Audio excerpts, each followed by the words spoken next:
may connection doon sa mga preaching, ano? Okay. So tetelestai is from the Greek word tetelestai. So ang meaning po niyan is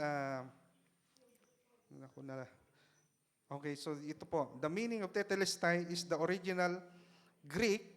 Tetelestai means it is finished. You know, from the other translation, sabi nga, it is accomplished. It is accomplished.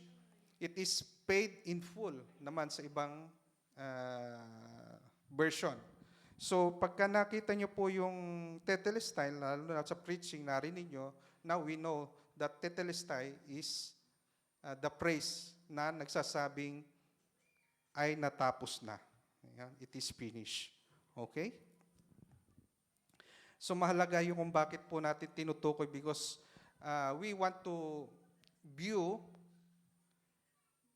and reminded of God what had done on the cross. Bakit nga ba may simbolo tayong cross sa ating harapan? Ano ba ang nagpapaalala sa atin? Ano bang nagbibigay sa atin ng bagay na ito, ano? Because it is symbol that the cross is God's love to us. Ito yung pag-ibig ng Diyos sa atin kung bakit tayo malaya, ano? It is finished. Nagawa na ng Panginoon kung ano yung kailangan niyang gawin upang tayo ay mahango sa penalty ng ating mga kasalanan. Na supposed to be, yan, makikita natin mamaya yung video clips para alalahanin kung ano yung ginawa ng ating Panginoon. But sa ngayon ay, yan, dumaan muna tayo sa pag-alala doon sa bagay na dapat nating maalala ngayon. Ano? So bilang mananampalataya, hindi po lamang po tayo pumupunta rito. Actually, dapat meron po tayong personal reflection. So nababanggit na ito nung Monday pa. We have to reflect. Bakit nga ba kailangan po natin mag-reflect? Araw-araw na nga tayo nag-aaral. Every morning we have discipleship. And now, meron tayong celebration of God's passion. Because God's passion it's also our passion to gather every day. Kasi mahalaga yung ating pagtitipon. Ito yung isang tugon natin sa ginawa ng Diyos. Hindi po dahil sa nandito si pastor, nandito si brother, sister, kaya ka nandito. Kundi because the Spirit of God is in this place. Kaya ito yung ating tinatawag na inspiration that we gather every day because God already given the best that we have now. And that is love of God. Mahalaga yung ating tinanggap, kaya kailangan natin iparangalan ng Diyos sa ating buhay. Ano? Although we are busy in our works, we are busy in our home, dahil gumagawa tayo, marami tayong dapat tapusin, but mahalaga yung ating pagbibigay oras doon sa panahon na ito, this season, ano? Hindi dahil sa ginagawa ng mundo, but it is in our part. It is our personal na respond on God what we have God done for us. Ano? Although every Sunday after Sunday, so nagmi-meet tayo, nag-gather tayo, and we will reflect every time that we hear God's word. Di ba? Kung may pangungusap sa atin, kailangan po natin tanggapin that every time that we hear God's word, isipin natin na tayong kinakausap, although kahit na hindi yung bagay na yun na binibigay sa atin, but we have to receive it bilang direct message sa atin ng Panginoon. Sometimes hindi yun ang mensahe sa akin ng Diyos. Kaya minsan hindi yung ating focus nawawala. Minsan nakapokus sa iba. Kaya tayo minsan akala natin pagpapala na. Yun pala, dahil sa half-hearted tayo doon sa focus na yon, so nagiging half yung blessing. Na supposed to be, we receive in full because God already paid in full. Ano? So kailangan natin tanggap ng buo. Amen? Hallelujah. Okay, so nalilito pa rin ako dahil dito ko nakakonsentrate yung aking PowerPoint doon sa pangalawa. So, kailangan kong yan. So, the title is The Ultimate Sacrifice. The Ultimate Suffering, and that is salvation. It is finished, the victory of the cross. And that is yung ating binasa from the book of John, 19:30.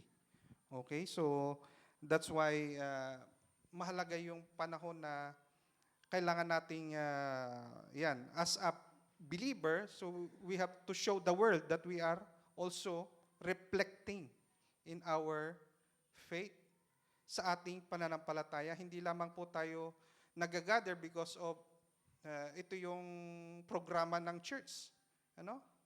Dapat meron ho tayong personal na devotion. Although we are, ginagawa natin every morning ito, but iba pa rin yung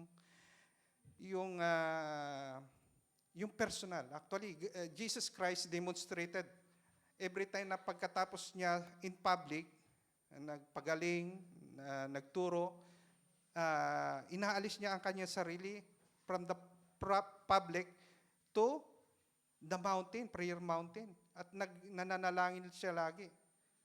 Dinidepart niya ang kanyang sarili sa public upang manalangin sa Ama. So, ganun din tayo, di ba? Kita nyo, pagkatapos ng ating mga tungkulin bilang kung ano yung posisyon natin, ama, ina, ayan, mga anak, di ba? Sometimes, yung tungkuling ito ay bilang pamilya. But we have to show that meron tayong relasyon sa Diyos na kailangan nating i-develop. So, iyan mga kapatid, so lagi nating tatandaan na kailangan yung ating pagpapalakas through spiritual, our spiritual being. Hindi lamang physical, relational sa ating mga mahal sa buhay, but meron tayong dapat mas palaguin sa ating relasyon sa Diyos. And afterwards, lilisanin natin ang lupang ito, so handa tayo na humarap sa ating Diyos. So, yan, the ultimate suffering. So, ngayon, nagawa na ng Panginoon. So, ano ang dapat nating response sa Panginoon? Yan, and times like this, na kailangan po nating bigyan ng pagtugon. So, hindi lamang po tayo nagsiselebrate ng ganitong panahon because para may masabi lamang may ginagawa ang church. But it is in us individually kung ano yung growth na meron tayo sa yung pag-ibig natin sa Diyos. So, ito yung tugon natin. Dahil inalis na ng Diyos yung kabigatan sa atin, and every suffering na meron tayo, actually, ito na rin yung proseso ng Diyos upang makita yung ating purong pananampalataya sa Kanya. Kaya every time that we dumadaan tayo sa suffering, testing ng buhay, so ito yung pagpupuro sa atin kung saan nakalagak yung ating pananampalataya. Okay. Teteles tayo, so okay. Una is suffering has finished. Sorry. Bear with me, brethren, dahil nga hindi po nagkaigi yung aking unang idea. So, ito yun. So suffering was finished. The pain, the rejection of the burden of the cross completed.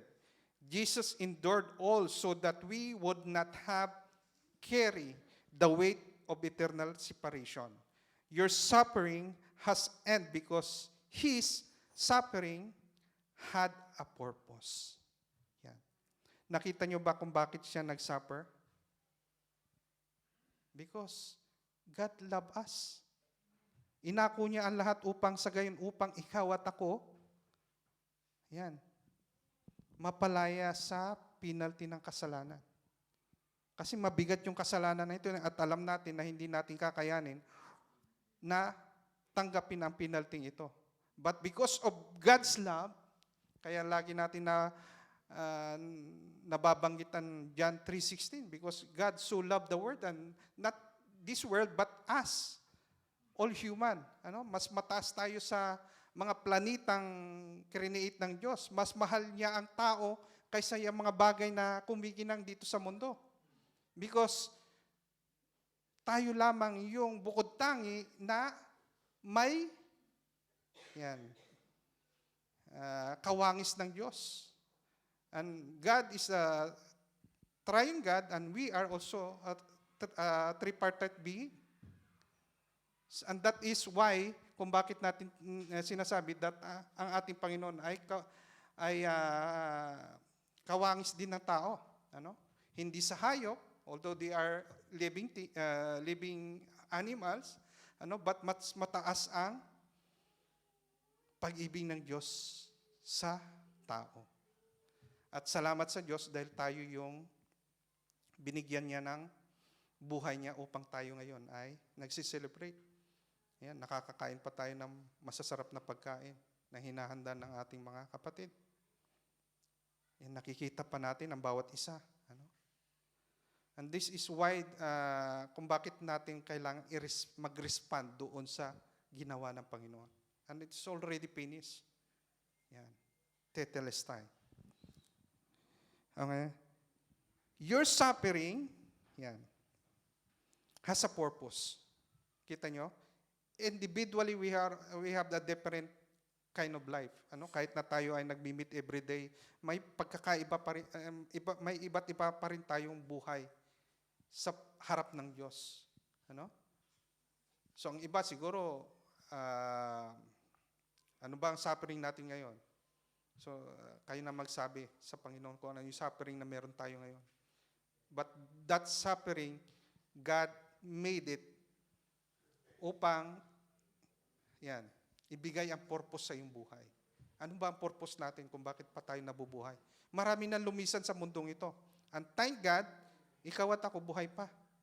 So we can fix things into right perspective. Maipipix natin o magagawa pa natin yung mga bagay na mali sa ating buhay. Hindi tulad nila na lumisan na sa mundo, hindi na nila kayang ayusin ang mga bagay na mali sa kanilang buhay. Salamat sa Diyos, meron pa tayong panahon upang baguhin, palaguin yung biyayang ito na meron tayo ngayon. At salamat sa Diyos na tayo ay kinalulugdan sa mga bagay na ating pagtugon sa Kanya. Amen? So your suffering has a purpose. Yan. And even doon sa Kanyang kamatayan sa cross, and that is the purpose why ngayon tayo ay masaya. Amen? Okay. Isaiah 53:5, and this is the prophecy. Sabi po ay, but He was pierced for our transgression. He was crushed for our iniquities. The punishment that brought us peace was on Him, and by His wound we are healed. Dahil sa Kanyang latay, tayo ay nagsigaling. So paano natin ipapahayag na sa Kanyang mga latay tayo ay nagsigaling? Yan. Madalas na ba tayo sipunin, ubuhin? Yan. So ito yung mga bagay. So paano natin ma-express sa ating buhay na tayo pinagaling na ng Diyos? Yan. So sometimes meron tayong mga situation na dumaraan na tulad namin. And si Sister Del, yan, so, ayan, pumikit na siya. At may circumstances ang bawat isa sa atin. Sometimes, minsan, mahirap nating ipahayag. Although, ang kailangan natin is to declare God's blessing to us, lalo na sa ginagawa niya sa ating pamilya. Although we are nagsasuffer tayo, kahit hindi tayo directly yung nagsasuffer, but party tayo doon sa suffering ng pamilya. Sabi nga, ang sakit ng kalingkingan ay dama ng buong katawan. Ganon din tayo bilang isang pamilya. Ano? So, at minsan ito yung nagbibigay kabigatan sa atin. But, sabi nga, yung ating suffering is mayroong purpose kung bakit dumadaan sa atin. Amen. So, yan. Through, because of His wound, we are healed. At dahil sa kanyang mga latay, sa kanyang sugat, so tayo ay nagsigaling. So we have to, kailangan lamang po natin na tanggapin ang bagay na ito, na pagka tayo ay may sakit, so hindi po dahilan kung bakit hindi tayo makakadalo o kaya makakapunta sa mga gawain dahil nga ba may sakit tayo o kaya ay may mga problema tayo, personal. Kaya sometimes ito yung dahilan natin kung bakit hindi tayo makakadalo o kaya may trabaho tayo. Yan. O may tinanggap tayong trabaho na minsan conflict doon sa oras ng ating commitment sa church, sa ating Panginoon. Kaya ito yung dahilan kung bakit marami sa atin na kita nyo yung pagbabago ng panahon. Dati mahalaga pa sa mga nung nabubuhay pa yung ating mga lolo't lota, masyado pa silang expressive doon sa kanilang devotion, ano? Ngayon habang tayo ay nagiging modernized age, ano? So ito yung nagiging dahilan naman paglayo ng mga kabataan. Kita nyo, pag hindi natin natuturo ang ating mga kabataan, ito yung nangyayari. Nawawala na yung pananampalataya na supposed to be na sila din ang magdadaloy nito.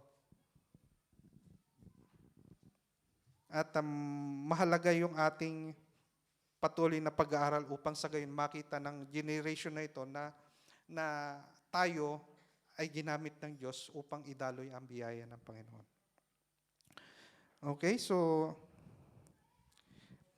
pangalawa, so we have 4 points, main points.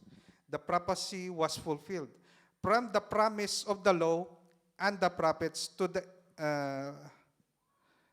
every shadows and symbols. Yan, ulitin ko. From the promises of the law and the prophets to every shadows and symbol fulfilled in Christ. He didn't leave anything undone. Yan. So, sorry. Tumatawag. Okay. So God always completes what He begins. Kung ano yung naumpisa ng Diyos, tatapusin niya. Amen? Okay. So, basahin muna natin the prophecy, and that is from Zechariah 12:10. Mourning for the one day pierced, and I will pour out on the house of David and the inhabitants of Jerusalem a spirit of grace and supplication. They will look,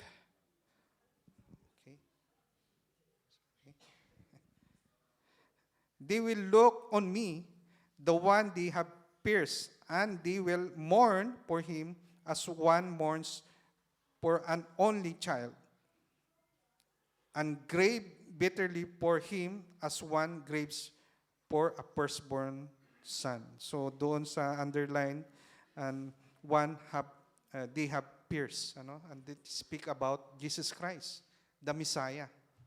Amen. So that is the prophecy that came to Zechariah.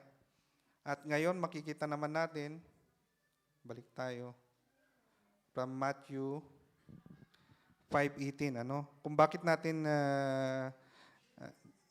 titingnan yung ginawa ng Panginoon. Sabi nga ng ating Panginoon, For truly I tell you, until heaven and earth disappear, not the smallest letter, not the less stroke of a pen, will by any means disappear from the law until everything is accomplished. The very word of Jesus that ito na yung kanyang sinabi na ipupulpil niya lahat ang kanyang mga panukala sa bawat yan, sa kanyang mga sinabi, ano.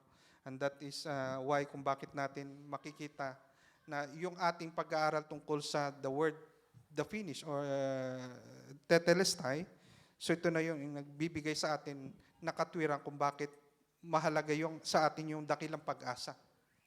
Ano? Yung pag-asang ito that God will return for us.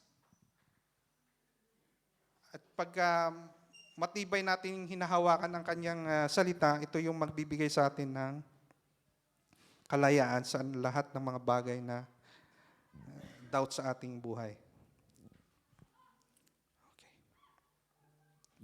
See, number 3. The debt was paid in full. Every sin, past, present, and future, nailed to the cross. No balance remained, no payment left for you to make. You don't work for salvation. You live from it. So kailangan po natin ipamuhay that we are already redeemed or tinawag na bayaran na yung ating penalty of ng ating kasalanan. So mahalaga yung yan. So tingnan natin ang verse. Colossians chapter 2 verse 13 and 14. When they were dead in your sin and in the uncircumcisions of your flesh, God made you alive with Christ. He forgave us all our sin, having canceled the charge of our legal indebtedness, which stood against us and condemned us. He has taken it away, nailing it to the cross. So, yan, na-cancel na yung ating kasalanan. So, paano nangyari? Ano? And because the only na makakagawa nito is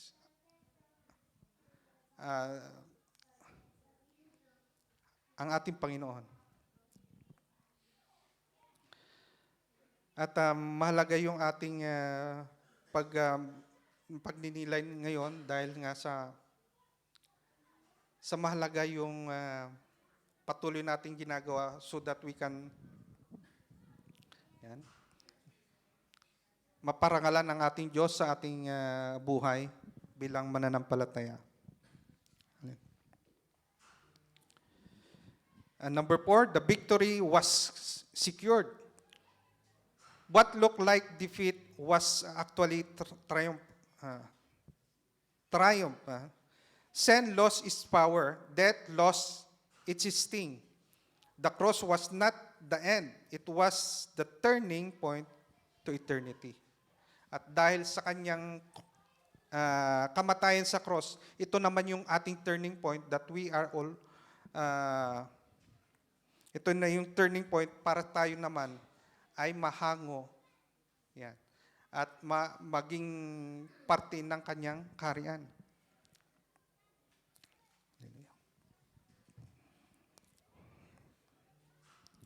1 Corinthians 15:55 to 57. Sabi, where, O death, is your victory? Where, O death, is your sting? The sting of death is sin, and the power of sin in the law. Yan. But, thanks be to God, He gave us the victory through our Lord Jesus Christ. Ibinigay sa atin ang katagumpayan sa ating Panginoong Hesus. Amen. So meron tayong katagumpayan sa ating Panginoon. At salamat sa Panginoon dahil nga ngayon ay may malaki tayong pag-asa na ibinigay ng Diyos na sa kanyang pagbabalik tayo ay kanyang isasama sa kanyang kaharian. Ito yung dakilang pangako ng Diyos, natupad na ang unang mga propesiya at nagawa na, at ngayon sa ating paghintay sa ating Panginoon, ito yung ating tatanggapin. Kung tayo ay mananatili at magtatapat sa Diyos. So, meron akong clips na ipapanood sa inyo. Okay.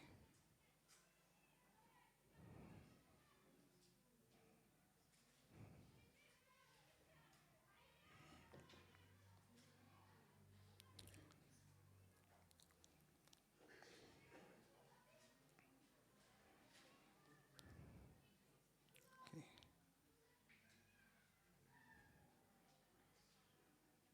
So, hindi lumitaw. Okay, ito.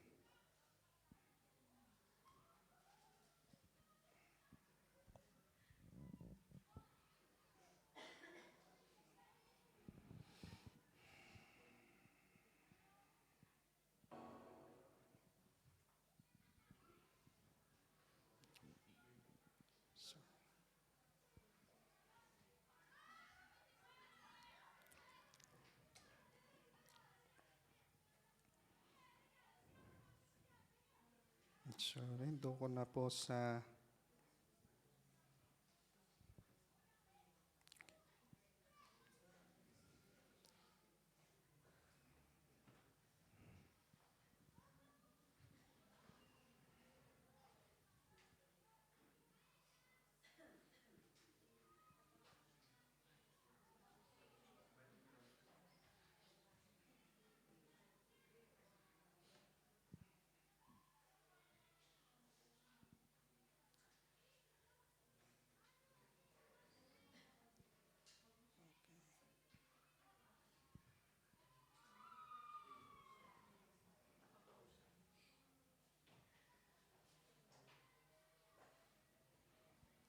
okay, so ayaw.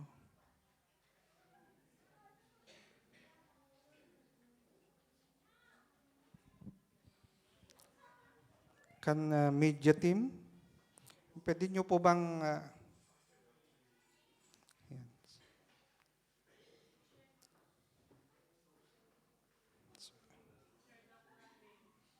Yan. So, babalik ko muna sa so, ito yung video sa YouTube. So, can you play it? So, 30 seconds lang ito, 31 seconds. So, hindi magkaigi sa aking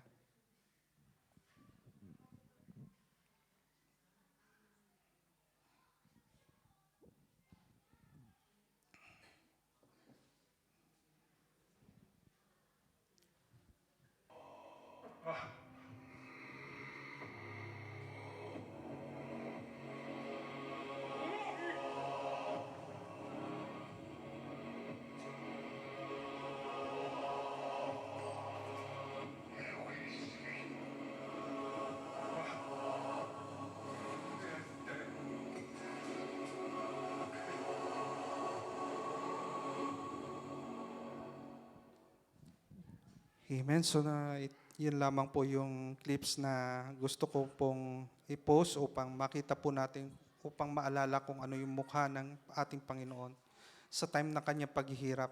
At sa kanyang paghihirap na ito, upang tayo ang magkaroon ng kalayaan sa ating kasalanan. Kaya kailangan nating alalahanin kung ano yung kanyang ginawa sa cross. At mahalaga yung ating reflection na ito para maitaas ang ating Panginoon sa ating buhay bilang mananampalataya at bilang tagasunod ng ating Panginoon. At okay.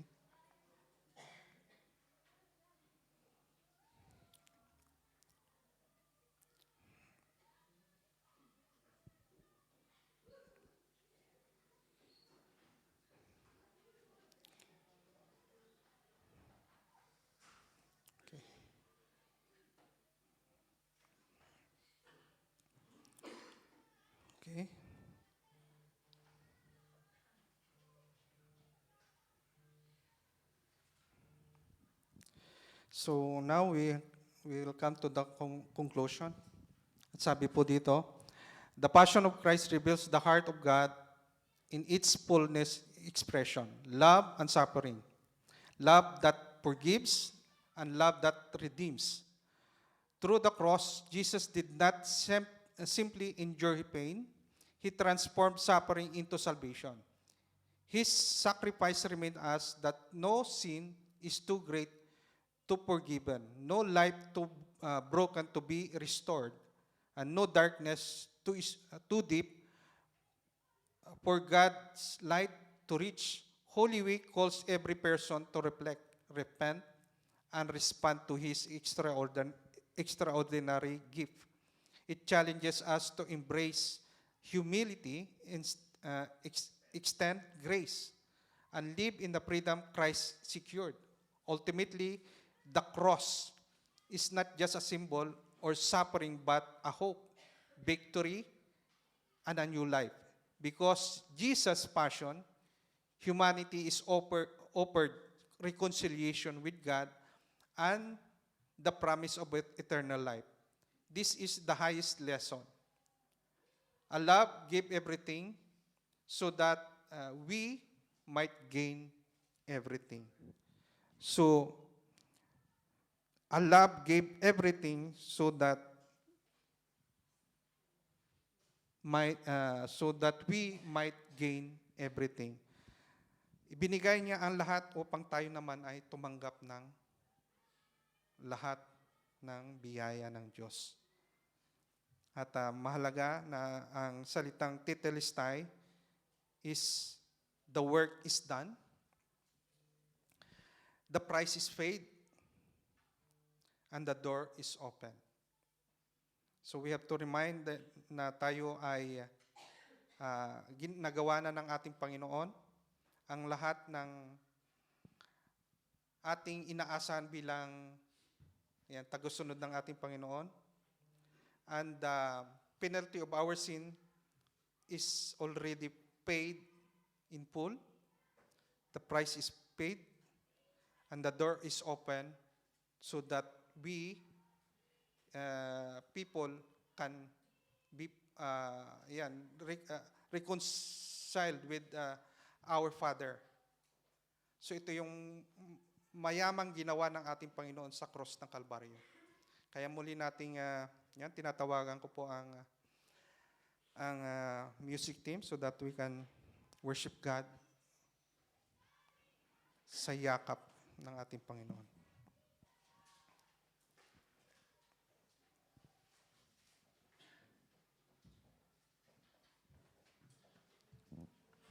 So tayo tumayo at purihin ang Diyos.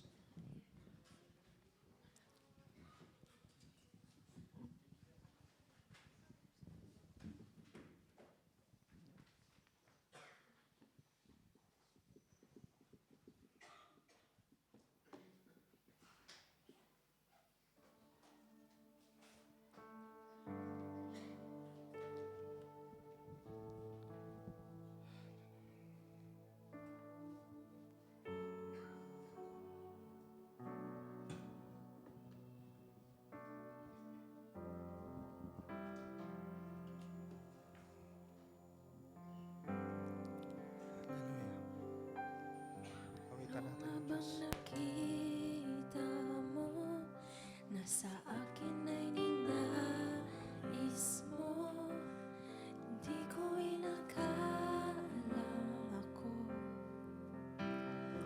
ang pinili mo.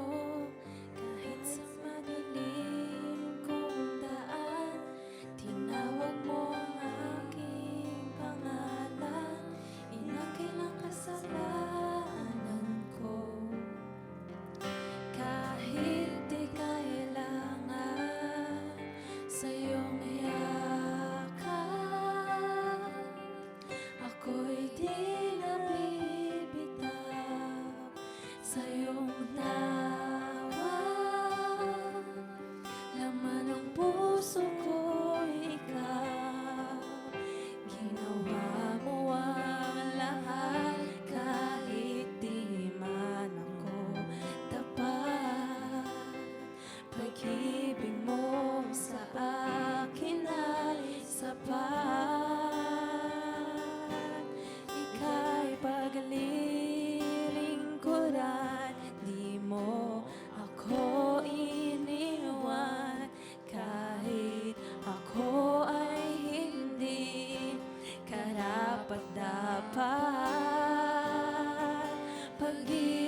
ako tapat.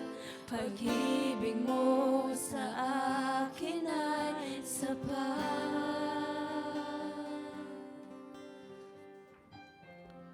Hallelujah. Yes, so God. Kahit na madalim kong daan, tinawag mo ang aking pangalan. Inangkin ang kasalanan ko kahit na di kailangan.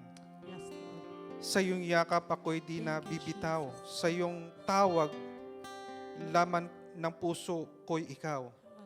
Ginawa mo ang lahat kahit na di man ako tapat. Ang pag-ibig mo sa akin ay sapat at ang pag-ibig mo sa amin ay sapat. Hallelujah. Sapat. Sa iyong yakap, ako'y di na bibitaw. Sa iyong tawag, laman ng puso ko'y ikaw. Ginawa mo ang lahat kahit di man ako tapat. Pag-ibig mo sa akin ay sapat.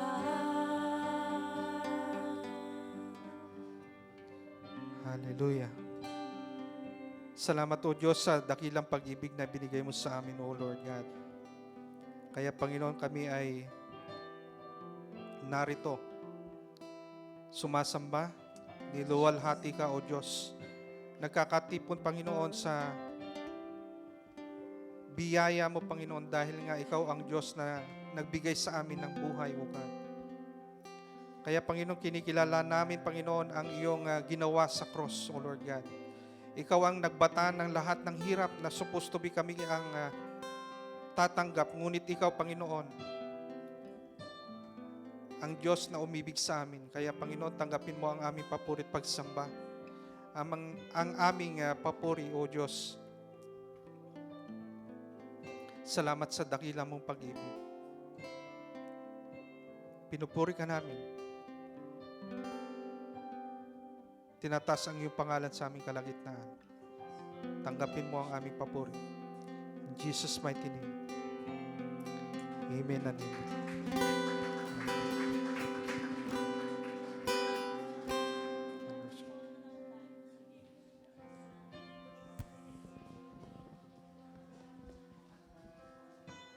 So, iyan.